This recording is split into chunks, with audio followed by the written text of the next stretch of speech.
warahmatullahi wabarakatuh. Perkenalkan kami kelompok 3 akan mempresentasikan hasil diskusi kami tentang rancangan pembelajaran dalam WID.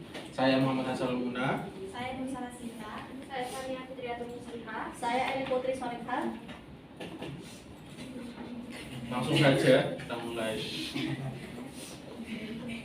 Nah, pada topik ini kelompok kami membahas tentang explore and experience, enable and equip. Nah, di sini pada tahap ini kegiatan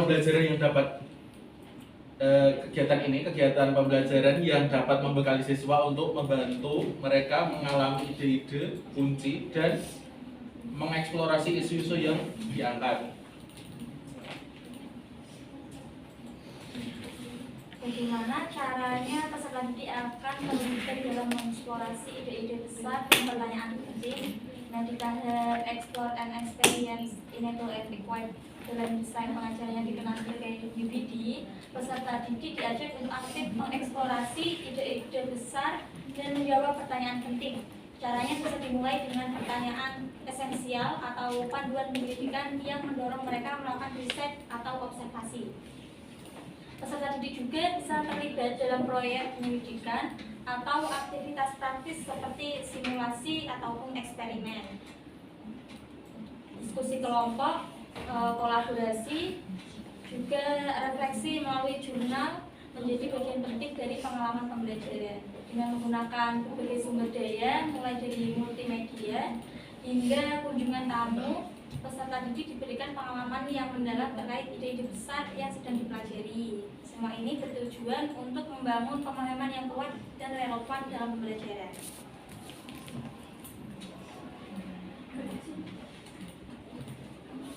Kegiatan belajar apa untuk menampilkan kemampuan puncak peserta didik, pekerjaan rumah dan pengalaman di luar kelas apa yang diperlukan untuk memungkinkan peserta didik mengembangkan dan memperdalam pengalaman mereka tentang ide-ide. Kegiatan pembelajaran yang efektif untuk meningkatkan kemampuan puncak peserta didik yaitu dengan visual activities, yaitu berupa membaca, menggambar objek, memperhatikan demonstrasi dan lain sebagainya. Terus yang kedua ada oral activities, merupakan aktivitas berbicara, misalnya mengadakan wawancara, berdiskusi, bertanya, menanyakan, presentasi dan lain sebagainya. Terus ada listening activities, yang mana kegiatan ini mengenalkan kegiatan membaca, misalnya seperti membaca puisi, menyanyi, memainkan musik dan lain sebagainya. Terus yang terakhir ada writing activities, yaitu kegiatan menulis, contohnya seperti membuat laporan praktikum, membuat laporan deskripsi terhadap objek yang sedang diamati, terus menulis esai atau menulis tulisan yang relevan. Terus untuk contoh pekerjaan rumah dan pengalaman di luar kelas yang diperlukan peserta didik untuk mengembangkan dan memperdalam pemahaman mereka tentang ide-ide penting, yaitu yang pertama ada guru bisa memberikan lembar aktivitas peserta didik dengan menggunakan pertanyaan yang esensial dan memperbanyak menggunakan kegiatan atau permasalahan untuk mengakomodir host. Yang kedua, ada guru bisa memberikan tugas sesuai dengan rancangan program yang dibuat oleh guru. Misalnya, tugas memecahkan masalah yang melibatkan tantangan kehidupan nyata, berfokus pada pertanyaan atau masalah otentik, bukan simulatif, dan pemecahannya berpotensi untuk diterapkan di lapangan yang sesungguhnya. Yang ketiga, memberikan PR atau pekerjaan rumah bagi peserta didik dapat menjadi strategi pembelajaran yang efektif dalam memberikan pemahaman bagi peserta didik, karena pekerjaan rumah memberikan waktu yang lebih panjang bagi peserta didik dalam memahami materi. Dan yang keempat ada penugasan berbasis proyek. Dan yang terakhir mendatangkan narasumber untuk memberikan pengalaman lebih luas kepada peserta didik. Terima kasih. Silakan bagi kelompok yang ingin bertanya, kami berikan waktu. Oh ya, silakan. Kelompok berapa, Mbak? Kelompok berapa, Mbak? Enggak tahu.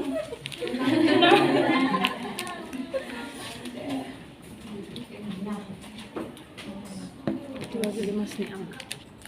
Ya, terima kasih untuk kesempatannya. Dari kelompok 6 mau bertanya.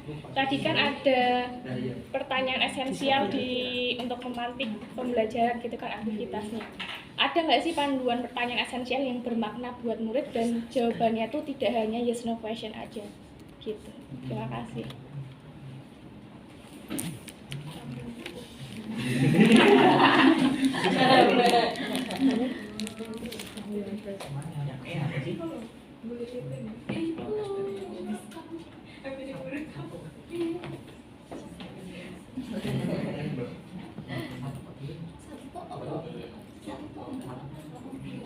Oke.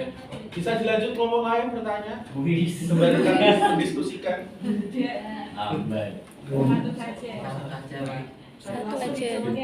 Masih satu kelompok satu kan ya? Iya. Kelompok yang lain jadi ada 6 pertanyaan. Makmu aja berarti.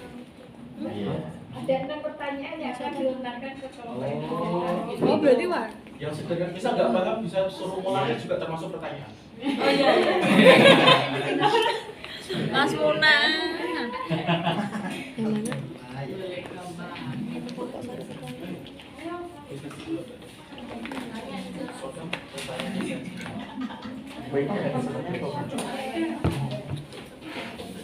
Awalnya bagian belakangnya adalah Mas Niam.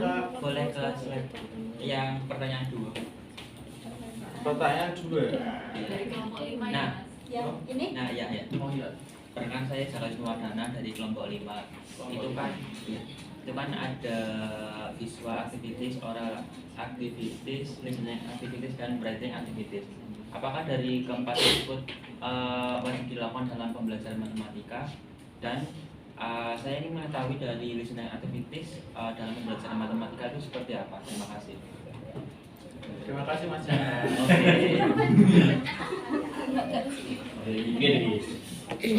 Mas Arif cepet. Pertanyaan boleh mas? Boleh. Silakan Mas Ari. Pertanyaan saya adalah dari seluruh presentasi yang kelompok Anda sampaikan, tolong berikan 3 poin utama saja. Mantap. Dari kelompok berapa? Jadi kita ulang langsung dapat poinnya 1, 2, 3 ini. Terima kasih. Sekarang kelompok berapa? Berapa mas Ari ya mas? Kelompok 1 ya. Saya ingat mukanya. Tadi mas.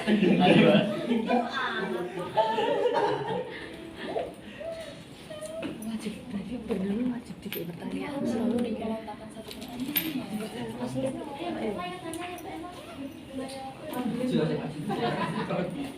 tiga poin, pertanyaanmu 1 poin aja. Ada kelompok lain lagi?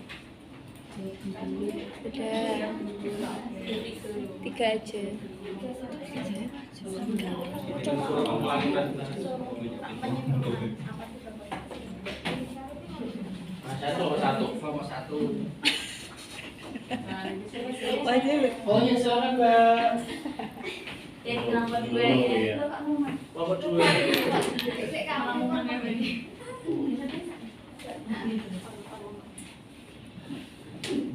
mau tanya itu untuk aktivitasnya itu kan ada 4. Iya. Itu harus semuanya ada atau Tadi sama kayak Mas Jaka. Oh enggak apa-apa, enggak apa-apa. Pertegas aja. Apa? Coba gitu. dan agar pertanyaan pemantik itu tidak menghasilkan jawaban iya atau tidak. Langkah yang pertama itu yang perlu dilakukan dalam membuat pertanyaan pemantik itu pertanyaan pemantik itu dibuat agar peserta didik itu memahami materi apa yang sudah dipelajari sebelumnya. Terus yang kedua harus disesuaikan dengan capaian atau tujuan yang akan dicapai dalam pembelajaran. Terus pertanyaan pemantik itu bisa membuat pertanyaan-pertanyaan baru dalam benak peserta didik. Misalnya contoh pertanyaannya itu seperti ini. Pada materi lingkaran, peserta didik diajak berpikir di awal pembelajaran. Contohnya, lingkaran itu penerapan dalam kehidupan sehari-hari seperti apa sih? Terus misalnya ada peserta didik yang menjawab roda sepeda. Nah itu kita bisa mengaitkan pertanyaan pematik itu dengan kenapa roda sepeda itu berbentuk lingkaran. Nah di situ akan menimbulkan peserta didik itu untuk menggali pemahaman lebih dalam tentang kenapa sih roda sepeda itu berbentuk lingkaran seperti itu. Terus pertanyaan pematik itu juga dibuat dalam bentuk kontekstual seperti tadi ya, contohnya kan sudah. Terus dan pertanyaan pematik itu mampu menggugah tanggapan yang lebih dalam dari peserta didik. Mungkin peserta didik satu dan yang lain punya pandangan yang berbeda-beda kenapa roda sepeda itu memiliki bentuk seperti lingkaran seperti itu. Bisa dipahami Mbak? Berarti kesimpulannya kontekstual dan bisa diperdebatkan aja gitu. Iya. Terima kasih Mbak. Terima kasih Mbak. Muka Lemes kok masih kenal. Andai mas. Ketok mas, ketok.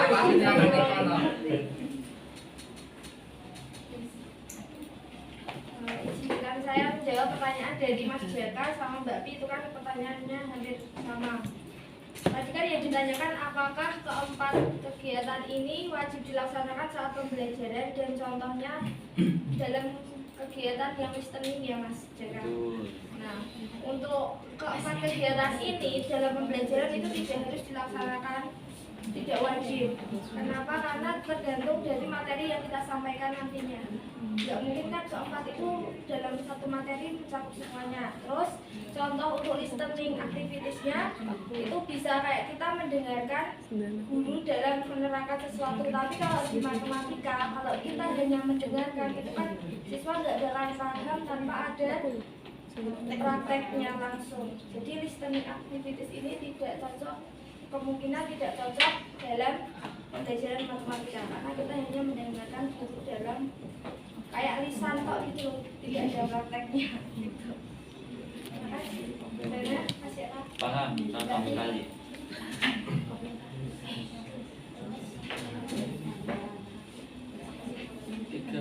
Tiga poin utama.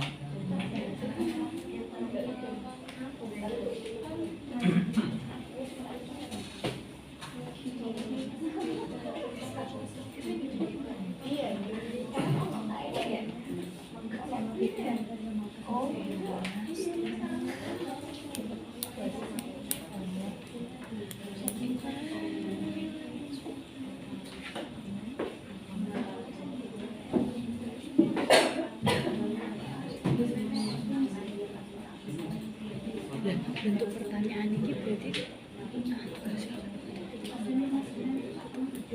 kan jadi dibagi PPT, artikel, artikel kita kan kirim filenya kayak PPT, pertanyaan, ringkas artikel, masuk dari siji tuh. Saya akan menjawab pertanyaan dari Mas Tarik, kesimpulan dari pembahasan dari kelompok 3. Yang pertama, kegiatan pembelajaran yang efektif untuk kemampuan puncak peserta didik ada 4 poin ya, misalnya visual activities, oral activities, sama listening activities ataupun writing activities. Terus contoh penerapannya itu ini ada 5, bisa menggunakan lembar aktivitas siswa ataupun LKPD juga bisa, yang mengakomodir HOTS. Terus guru bisa memberikan tugas atau rancangan program yang dibuat guru, lalu bisa juga memberikan tugas misalnya PR ataupun tugas yang berbasis proyek. Dan bisa juga contohnya mendatangkan narasumber untuk memperluas pemahaman peserta didik dari luar. Mas Syarif, Terima kasih atas jawabannya. terima kasih atas pertanyaan yang telah dikemukakan. Kurang lebihnya terima kasih. Wassalamualaikum warahmatullahi wabarakatuh. Waalaikumsalam warahmatullahi wabarakatuh.